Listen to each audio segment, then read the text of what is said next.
A potential major redevelopment north of South Coast Plaza in Santa Ana featured on today's video. Stay tuned. Hey everybody, Jackie Hu with the Hu and Blue Real Estate Group. We love to keep you updated about things happening in your neighborhood. Today we're talking about Related Bristol, a proposed 42-acre project that would replace a 460,000 square foot center that includes Vons, Ross, and Bed Bath & Beyond. Also included in the proposed plans are 3,750 residential units, 200 senior care units, 350,000 square feet of offices, shops, and restaurants, a hotel, parking, and also 13 acres of open space. Wow. There are several approvals still going on in the city of Santa Ana. However, the basics of the project seem like they've been greenlit.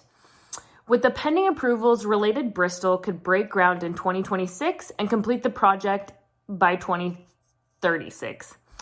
Some concerns for residents is that the development is being built right next to one of the biggest shopping malls in North OC, South Coast Plaza, and there will be a lack of demand for commercial spaces. For those of you who frequent or live near South Coast Plaza, what do you think? Do we need a Related Bristol? Tune in for more videos.